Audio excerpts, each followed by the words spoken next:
然后之后你可以设个6毫米吧，设定阶数，设定5阶，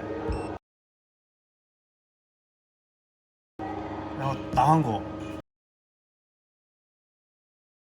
这有个飓风补偿2毫米，这就可以了。你第二组你可以设，也可以设60，阶数3个，大行钩，这就完了，3回，然后回原点。